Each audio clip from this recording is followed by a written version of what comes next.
New Thought Media Network. We are a global broadcast network of positive music, media, and entertainment, inspiring humanity's evolution along the journey of enlightenment and creating a world of love, peace, empowerment, and prosperity for all. New Thought Media Network.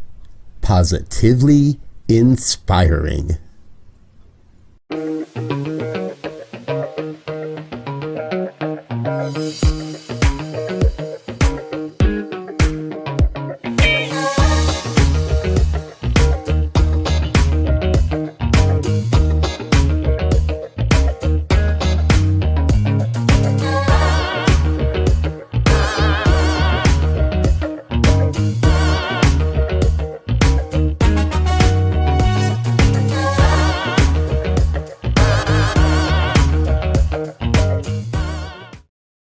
And hello again, dear ones. Reverend Robert with you here on a Tuesday afternoon. It's 2 o'clock on the Mountain Time Zone, and that means it is time for New Thought today. A couple of things here as we get started. Rev Brz is off traveling with some more family stuff. He's had some other stuff come up, so can't be with us again this week. And we had a special guest planned to be with us, a regular guest planned to be with us. Actually, Reverend Dr. Michelle Wadleigh was planning to be with us, and she had some technical difficulties and a computer malfunction and, tech. Sometimes it does what it does. And so I thought to myself, well, I can scrape up another rerun, but we did a rerun last week. And as much as we try not to do just solo individuals chatting for an hour, it felt like today would be a good day to lay out perhaps a portion of a vision, a portion of an idea, a portion of really what I think the essence of this program, New Thought Today, is all about. We talk about it in a number of ways from the spiritual leadership perspective. So I want to backpedal a little, share with you a little bit of history as I build into what I really want to share this week with you. When Reverend Brz and I when I first moved to Colorado, my family and I moved to Colorado, Reverend Brz was already here, and he was a year ahead of me in the School of Spiritual Leadership, what was then known as Holmes Institute. And I jumped in. We had come here specifically for me to go to ministerial school, and I meet Brz, and we're having a good old time getting to know each other.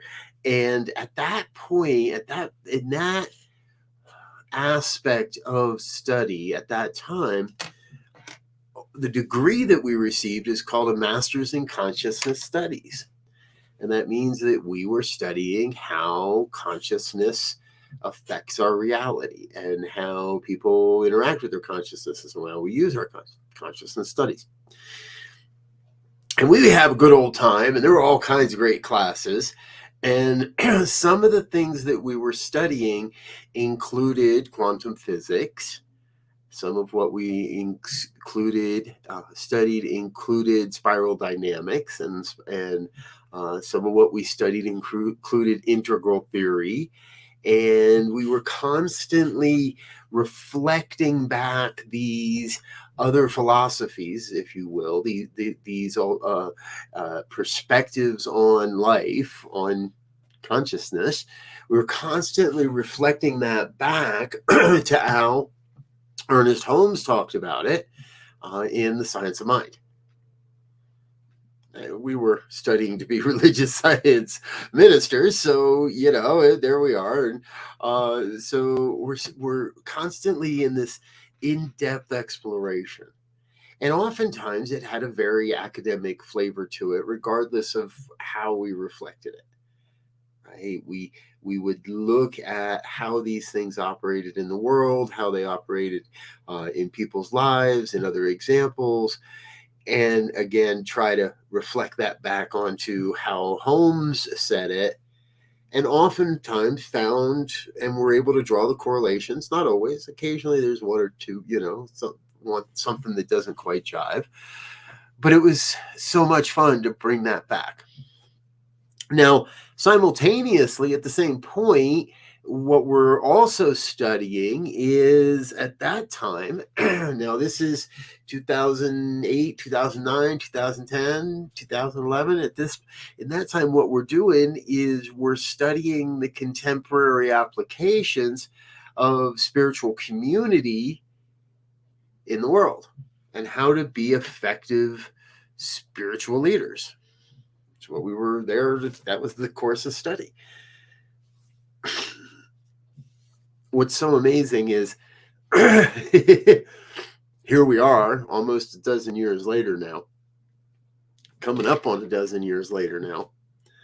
And the environment we find ourselves is so different. Vastly different than I think many of us quite understood at that time. Even as far out as my vision was, even as far as I could mystically see into the future of what is now my today, I saw pieces and parts of what is happening. Excuse me. I did not see the pandemic. I did not see the conditions. I saw the vision of where we could go. And because our studies were so enmeshed with this emerging consciousness piece, along with the practical application of demonstrative community, and at that point, again, what we knew was physical spiritual community, getting together in a room in a building on Sundays and Wednesdays and Sunday mornings and Wednesday evenings, and maybe a couple of times in between for classes or projects or meetings or something. And now we are untethered. Now we are beyond all those trappings. And therefore, the theory, all the consciousness stuff remains incredibly valid. All the practical application stuff has become a little out of touch in some ways. And we need to go back and reevaluate what works today versus what worked in the past. In the past, before the world changed, in the past, you could many communities could get away with putting a camera up in the back of the room and having that, what I call the eavesdropper perspective. One camera back of the room doesn't move, and we're just kind of eavesdropping in on the situation. Now, I understand for some communities that's what is available. That's the opportunity in front of them, and yet there's always a way. Even at the smallest of communities, even at the most cutting edge of communities, we can create something different than just eavesdropping in on an old version of how we do this thing. I'm really reminded in this, as I sat down to look at this conversation, to what I wanted to share today, is religious science. This is the philosophy we study. It's a subset of New Thought. So we could put in New Thought here. However, religious science is where this statement came. What we study is a correlation of the laws of science, the opinions of philosophy, and the revelations of a religion applied to human needs and aspirations. That's the basis of what we're talking about forever. How do we blend these to be effective stewards of a vision that works for all? That is the ever emerging question. And so, as I sort of explore that today, I am really sorry Rev Brz isn't with me today, isn't here with us today, because he shared some things. And for those that maybe are more CSL aligned, this past week's global theme had some information by one of our own, Reverend Dr. Jim Lockhart, and talking about creating and building the beloved community. And there's now 2 books. There's Creating the Beloved Community, a handbook for spiritual leadership, and Being the Beloved Community, spiritual leadership to master change. And what I love about these, and why I want to talk about these, is that I think Reverend Jim's done such a great job over time. This isn't some new idea. This is something he's been working on for a long time. And I've been watching it happen, where that he has brought forward a really comprehensive understanding and way to consider how we create truly beloved community. And I posit that that will, as we do this, as this happens, and this isn't just happening in New Thought Media Network. This isn't just happening in Centers for Spiritual Living. This is happening within all the New Thought movements organizations that I see. People coming together to have these conversations to say, how do we create a beloved community, a community where people really feel a sense of belonging and recognize that they belong? We strive to do that here online. And there are more and more opportunities, I believe, emerging for New Thought, for physical New Thought communities to take on a mantle, to take on this concept of weaving together a deep understanding of spiral dynamics and how the evolution of human consciousness interacts and impacts how we interact and how we omniact. Okay, I know. Omniact. What? If I say you and I are having an interaction, that implies that there's a separation between us. You and I have to have an interaction of some sort. Omniaction, I picked this up from Reverend Dr. Patty Lukenbach at Mile High Church.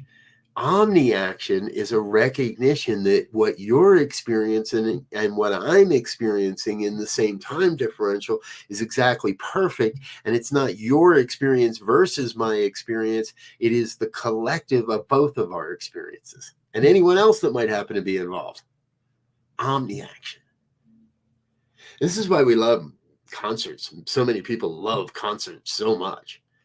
Because when you get that many people in the same vein of consciousness, in the same groove, in the same vibration of consciousness, you transcend the individual interactions and it becomes omni-action. There's a whole talk in that. That's not what we're here for today. What I want to share with you is this vision that I'm having that we can create unique pods, if you will, of beloved community in the same geographical areas or regions that are working together in collaboration towards a higher good, towards a greater vision. We talk a lot about vision. I talk a lot about vision. We all talk a lot about the vision. And Centers for Spiritual Living has the vision of a world that works for everyone, creating a world that works for everyone. And in many ways that you've heard me speak of this and on this program, Sharif Abdullah coined the phrase a world that works for all prior to CSL adopting their current vision mission statements. So who came first, the chicken or the egg? Yeah. The point is, there's something in here that is revealing a greater piece of the all, the both and. No matter what the words are, what we're doing as organizations, as a New Thought movement, I believe, is creating a world that works for all life, for all belief systems, for all of it. And that's tough. That's not easy. I've used a term and heard the term radical inclusivity. And that's not easy. To be truly radically inclusive, to say that the words of a popular anti-Semitic influencer don't hurt. Words of people hurt, and there are hurtful beliefs out there, and there are belief systems out there that are absolutely, in my opinion, reprehensible. But it doesn't mean they're not necessary. Now, again, I don't hold them as valid, and I don't profess that they're true. I think sometimes we have to see the darkness to recognize that we've been living in the light, and that if we don't keep our eye on the light, if we don't continue to create the light, the darkness can creep back in. The darkness can take another foothold if we're not diligent in maintaining our good, in professing our good, in demonstrating our good, in living our good, and in calling more good into the world. So how does this work in the beloved? Why is this all about the beloved community, right? What's that got to do with being a beloved community? And we'd have to take a really deep dive and really study these books to get to it. But ultimately, that beloved community exists on so many levels that radical inclusivity feels possible. Many communities today, I don't think it would even feel possible to be radically inclusive, to allow someone that has radically alternative views than the spiritual community itself. It maybe holds radically different values than that community, to truly be open and welcoming to that person and their radical views and alternative perspectives, just because they are who they are. I know a lot that maybe can't do that. The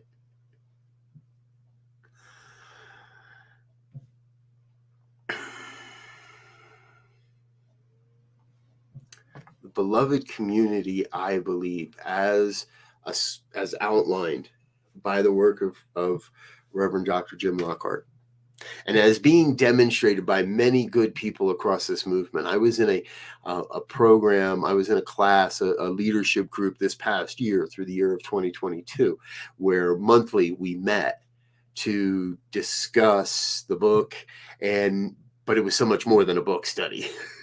It was an amazing mentorship and leadership group. And through that year, what I have seen, through this past year, what I have seen is a model, a pattern, a plan, if you will, on how our spiritual communities can come together to become individual nodes of a greater beloved community, the beloved community of New Thought. And in that beloved community, there's going to be room for those that have been brought up in the unity tradition. And there's going to be room for those that have been brought up in a divine science tradition. And there's going to be room for those that have been brought up in a religious science tradition. And there's going to be room for those that have been brought up in a UU tradition. And there's going to be room for people that have been brought up in Christian traditions and Jewish traditions and traditions of all stripes, colors, faiths, and demonstrations. Because what we'll be doing is we'll be having the conversations of oneness, not of division. So we can't force this to happen. We can't go out and force our local Muslim community to ascribe to creating a beloved community in the same vision that we have. I think this is sometimes my belief is sometimes this is where interfaith work can break down, because at some point there is still the desire to attract more people to my thing than to attract people to the thing, into the thing of oneness. Now, I get it. We're a thing of oneness, so we're really talking about attracting people into our thing, right? But our oneness includes your ability to worship, your ability to believe, and your ability to practice however you like. I just say, let's make sure we're all practicing. Because it's when you fall out of practice that the things don't work. That's been my experience.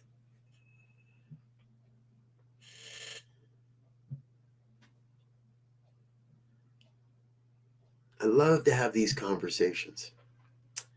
And I love more that I usually get to have these conversations with others, so that we can bounce ideas off of each other, so that we can look at how to bring forward our individual version of the vision and explore how that fits with all the other great and amazing versions of the vision that's going on, that are happening. Following me? I can talk about it to myself all I like, and yeah, we get to do that quite a bit, and da-da-da, yada yada, but it's so much more fun when I get to do that with others, with guests, with having ideas. And so, as this is an hour-long program and we're only 20 some odd minutes in, do please feel free to join our conversation. If there's something I'm saying that's resonating, that's striking you, let me know about it. Or maybe there's something that is making you go, hey, wait a minute. Let me know about that too. You can chat along in the comments if you like. You can send me an email privately if you like. If you'd like to join me in studio, let me know that. I can get you the studio link. We can have you here in studio in just a moment's time. I believe now more than ever, and I've been saying this for a while, but I really do believe that now more than ever, new thought is the greatest opportunity for the evolution of human consciousness. I really believe that new thought is the greatest opportunity to, number one, create the life we truly desire. Not just our own life, but the grand life, the one life. To create our own vision of heaven on earth, to create our own experience of heaven on earth, of unified thinking, of oneness consciousness.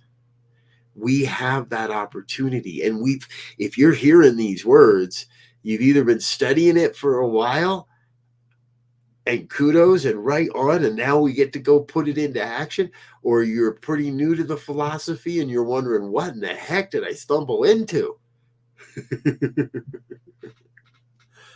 If you wonder what you stumbled into, this is New Thought Today on the New Thought Media Network. And in this opportunity,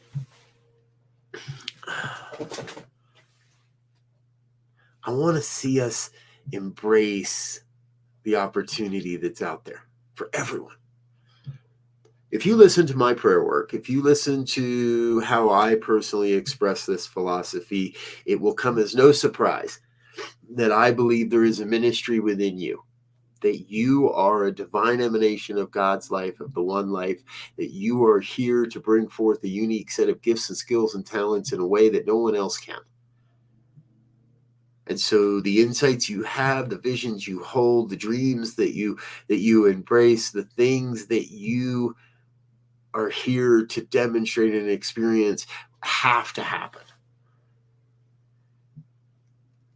Let's figure out what's the next step for you.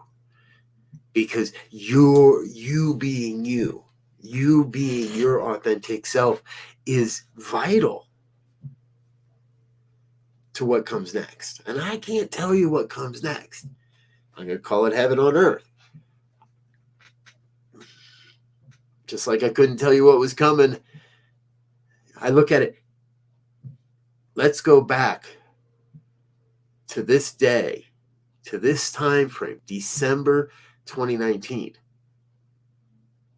None of us knew what was coming. None of us knew what was right around the corner.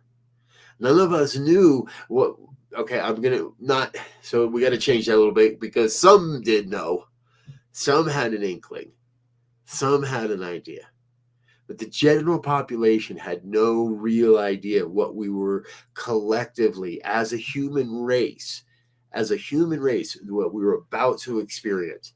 And I think, and I continuously, you've heard me say this, I will continuously look upon the blessings that come with a truly global pandemic such as COVID-19. Because we were left with no question but to face our unity, to face our interconnection. And it could very well be this could be 10, 15, 20 years. We'll look back as 2020 as the major turning point for the whole planet. Because the whole planet acted together. Didn't always appear that way, but that's what was happening. And we come from that with a whole new consciousness of how we do community, a whole new consciousness and a whole new idea of how we do church, of how we order dinner, of how we order our groceries. In 2019, supermarkets were struggling to get people to use self-checkout and pre-order their grocery. Not self-checkout, but to pre-order their groceries, to shop online and have their grocery. They were struggling to make that happen. 2020 rolls around and they got real good at it real quick. And a lot more people now use that system. And for those of us that still like to go into the store, the aisles are less crowded. Generally. Sometimes when they don't have all their buggies out there, but that's another story. Point being, folks, we can look at every situation that comes at us. We can look at every situation that comes at us and look at it from a perspective of, oh my God, how wonderful, or oh my God, what a mess.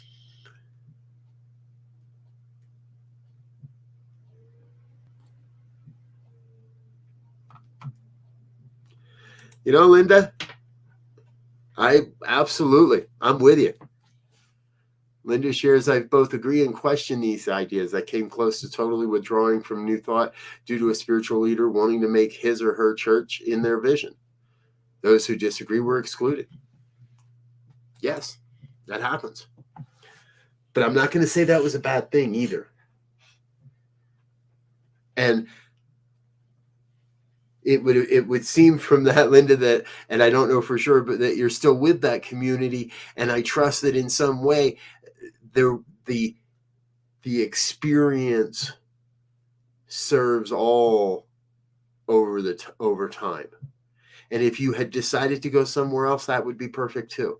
That's the tricky part about radically inclusive, is I may not always like what it is that I have to be inclusive about. I may not always truly like that this person gets to sit in that seat and say what they say, or lead in the way they do.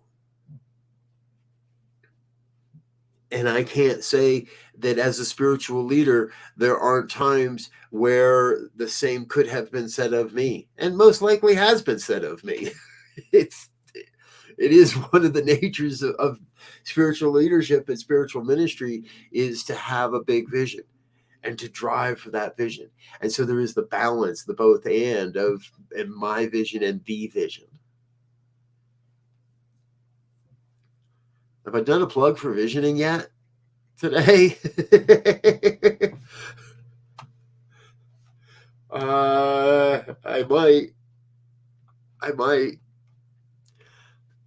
I think. Oh, thank you, folks. Thank you for giving me the space to be me today. It is so much fun to be with you and to share ideas and to share thoughts. And it is always so much easier when I have a co-host and a guest to bounce some ideas off of. I want to come back to Linda's idea of a strong vision from a minister or a spiritual leader.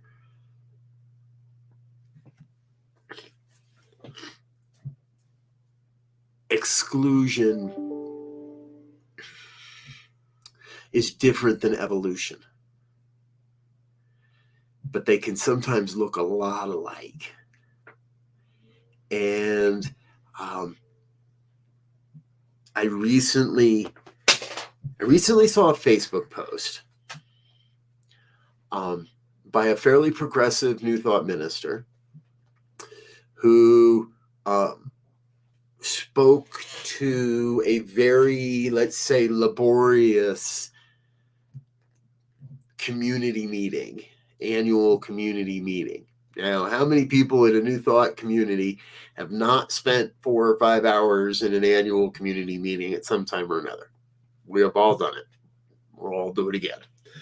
Those community meetings are necessary.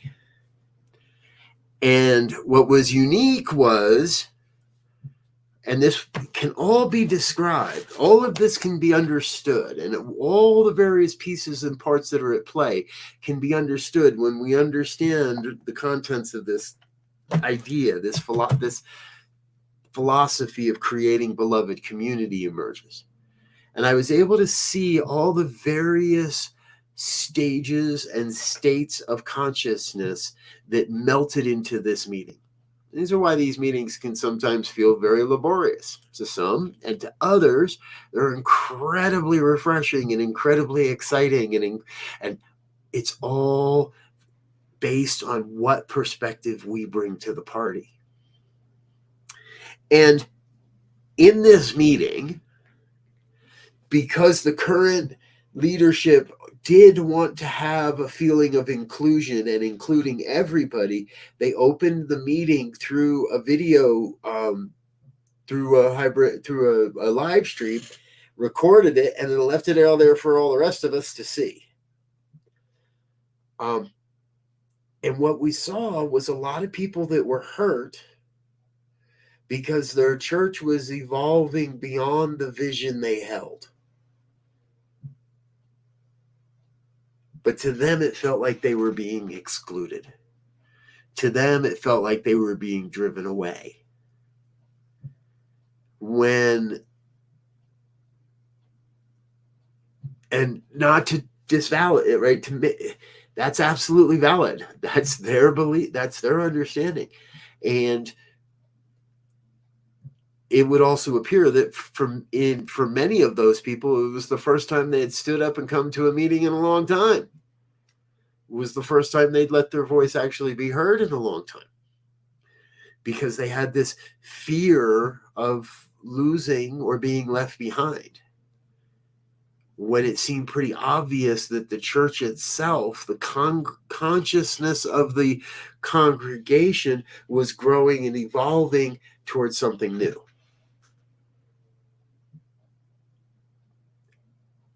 And after watching a 4-hour live stream of some other church's annual meeting,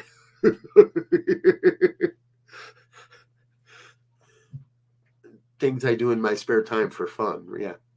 After watching this meeting and absorbing, and it was a great case study of how spiral dynamics plays out across generations and across stages of consciousness in a church, in a spiritual community. It was an amazing case study to watch. And the voices that were crying that they were being left behind or excluded were truly in the minority. A vast minority, and a minority that had chosen to be uninvolved and less than vocal about their desires until push came to shove. I'm not here to make them wrong. I'm just saying that it's all valid. And in a spiritual community, we're going to need guidebooks, handbooks. We're going to need senses of community and an experience of a new thought culture that is calling us to our greatness, that is calling us to a bigger vision, but is also giving us the tools to compassionately look at the concerns and the events and the experiences of a spiritual community from so many different, from various perspectives. Because remember, again, we're a correlation of the laws of science, the opinions of philosophy, and the revelations of religion.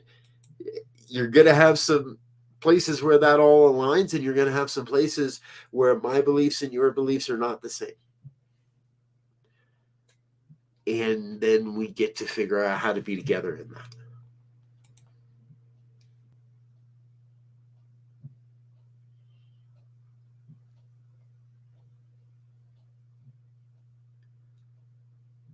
We each, I believe, get to come to the terms of our own, not just experience, but our own calling. And I've said this before as well. Once we understand, once a person, once an individual understands the philosophy of new thought, the power of positive, the power of our own minds to create, there's no going back. You can stick your head in the sand and pretend you don't know what's going on or how this works or how to use the law, the universal law of creation.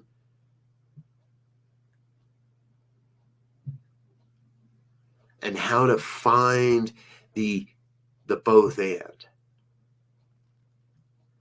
Because anytime, anywhere, an organization or a community gets committed to one or the other, to this or that, to a sense of duality, that it's got to be this way or it's got to be that way, that is the door that opens us to all kinds of struggle. Do churches need to make money and are churches a business? Yes. Are they a heart-centered, spiritually based organization and business? Yes. Do they need to be both? Yes. Can they survive by being one or the other? I don't believe so. I don't believe so. And that balance is something that emerging communities and the communities of the future are absolutely going to have to look at. Absolutely going to have to look at. But I believe we're up to the challenge. I truly believe in so many ways that is why New Thought, that's our role. This is our gig, gang. This is our time. This is the moment when New Thought, as a global philosophy, as a system of belief and a collection of practices that can lead us to better understand the power of our own minds and how we can use our individual consciousness to expand the world into a world that works for all. We have that opportunity and that ability right now. And there are going to be places that do that in the physical realm. There are going to be places and organizations that do that in the virtual realm. And there's going to be organizations that do that in both realms. And some are going to do it masterfully, and some are going to fall on our faces. And some of us are going to do both. The last almost 3 years, in over 2.5 years now, New Thought Media Network has done both of those. We have succeeded masterfully, and we have fallen flat on our faces on other occasions. And we're going to continue to do that. And we're going to make changes. And some people may like the changes that get made, and it reinforces the sense of community and culture that we're building. And others may not agree with those changes and may choose to move into other realms and other avenues of expression. And that's all good, because we're all one. I cannot condemn a brother or a sister or a colleague or a friend or a sibling or a lover or anyone, my children, anyone. I cannot condemn them for being their authentic self, especially if that's not in alignment with what I'm doing. And I said that wrong. That came out very wrong. I cannot condemn anyone for being themselves, because if I did, I'd really just be condemning myself for being myself. And those that know me and know this ministry know that I'm not doing that anymore. The call is for each one of us to be our most authentic self, to be the truth of who we came here to be, to share our gifts and our skills and talents in ways that demonstrate this philosophy, but in ways that bring more positivity onto the planet. And there are going to be people that do that in ways that I just, yeah, okay, cool, not for me, no big deal, that's good. Let's keep going. What is for me? Where do I align? Who do I feel good with? The prosperity teachings remind us that we are most like the people we most hang out with. So when people want to earn more money or want more money in their lives, the first advice is hang out with people that have more money, right? Surround yourselves with people that have more money. What if we chose to surround ourselves with the people that are making the most difference on the planet? What if we chose to hang out with the people that are making the most difference in their local spiritual community? What if we chose to hang out with the people that are making the most difference in the global spiritual community? What would happen if we truly created a beloved community that is New Thought Media Network, that is Center for Spiritual Living, any city you want in this United States or beyond, for any spiritual community that is a unity community, for any organization that is there? What if we were to create a network of beloved communities working in concert?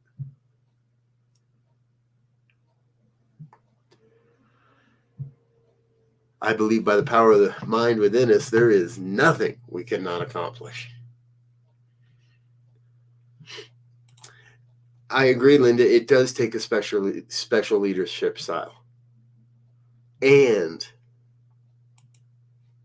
if a leader is committed to it, it's not that hard to learn. It's not that hard to learn. I will say that. And I don't know if I'm supposed to say this yet or not, but I'm talking. We want to, there's a couple of it, and I'm not going to name any names because nobody's committed, but I'm committed to offering a year-long study of how we create the beloved community, both online and in physical form and in form. We're going to have in-person classes somewhere in the Denver metro area, as well as virtual access to that class. So a true hybrid class experience, and year long. We'll meet monthly. We'll meet monthly for 10 sessions, and we will dive deep into how to develop those skills, how to embrace our own individual talents and who we are in order to serve as the emerging leaders in New Thought. We already are. I don't like hanging out with people that don't work. I don't like hanging out with people that don't think about this stuff. I don't like hanging out. I hang out with the people that have ideas, that want to make events happen, that are looking for ways for this to be more relevant in our daily lives. Not just in how we prepare for our life, but how we actually live our life. I know I get big visions. I got a grandiose idea of how things should be and could be. But I also know a good vision when I see one.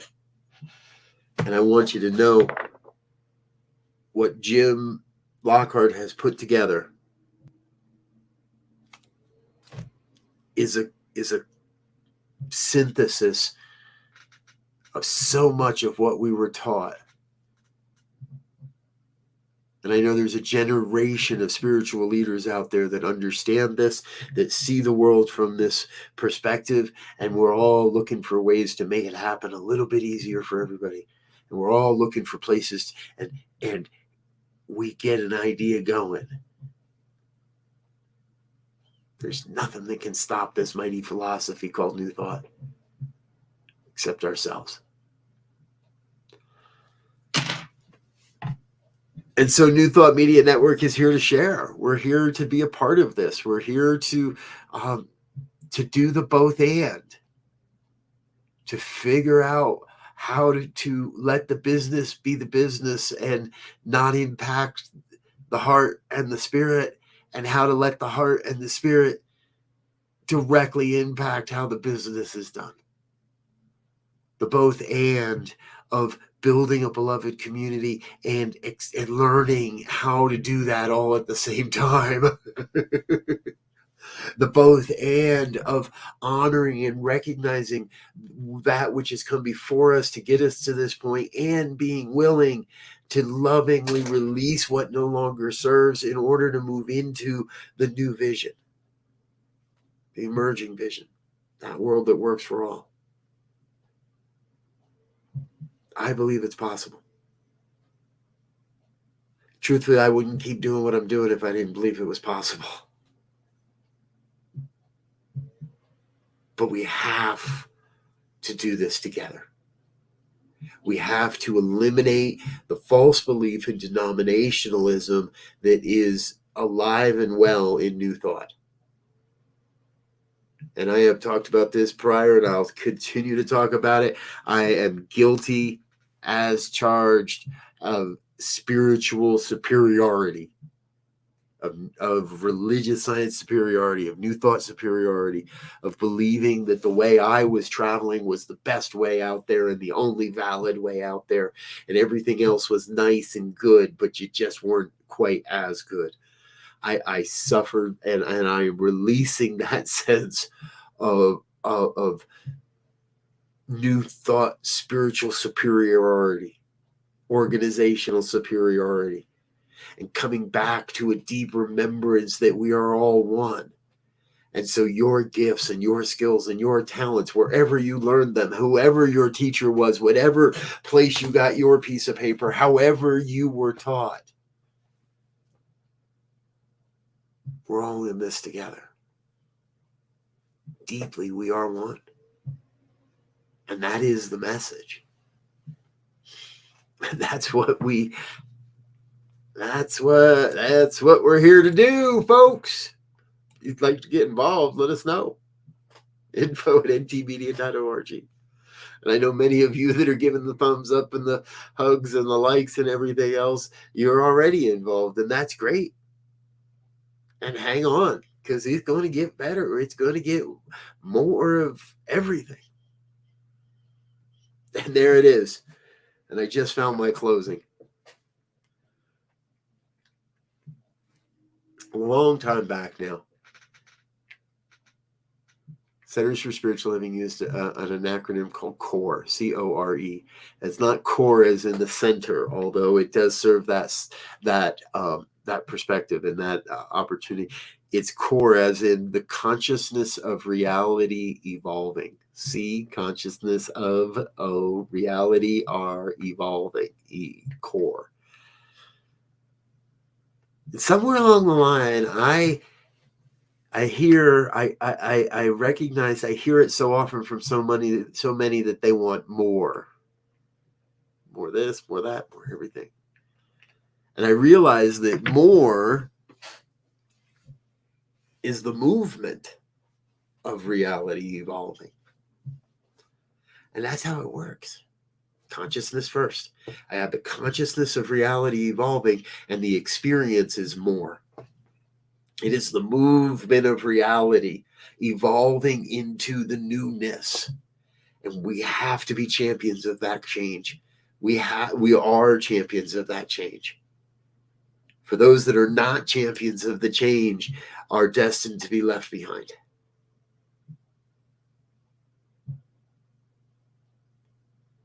Just because we change doesn't mean we have to dishonor or let go of what got us to where we are.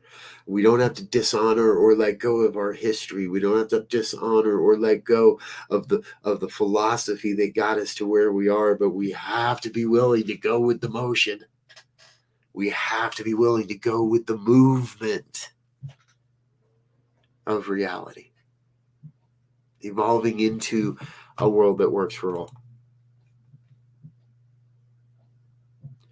I thank you. So grateful you're with us here today on New Thought Media Network. This show, New Thought Today. I do believe Rev Brz will be back with us again next week. I think so. I trust so. Let's see what the handy dandy schedule says should be happening. Looks like we're going to have Reverend Harold Ford Brock with us next week, tentatively. And I think I saw the great Reverend Ford on Watching earlier today, so maybe still with us. Reverend Brock, thank you for being with us. Join us again. Check out our YouTube. Stay tuned, because I don't know exactly what's going to happen, but I know it's going to be amazing. I know it's going to be divine. I know it's going to be revolutionary. Let's change that. It's going to be evolutionary. That's New Thought Today. Thank you for being with us. I'm Rev Brz, and I'm going to get out of here. Before I do, let's say a quick thank you to those that make this network happen from the financial level. On behalf of everyone at New Thought Media Network, thank you for being a member of our virtual family. Your financial contributions help share the New Thought message with people from around the world. Please visit and contribute at www.ntmedia.org/donate. New Thought Media Network. Come be you. And please like, share, and subscribe. Until next time, peace and blessings. Yes. Thank you to everyone that makes this network possible with your generous donations, gifts, tithes, and offerings. We appreciate you. We love you. And we look forward to continuing to serve you in this way and in new and exciting ways as we go as well. All right, folks. Again, I'm out of here for today. Thank you for being with us. Spanish language programming later this evening, 6 o'clock Mountain Time, and our closing prayer at 8:15. Stay with us. Please do like, share, and subscribe. Let your friends know what we're doing here on New Thought Media Network.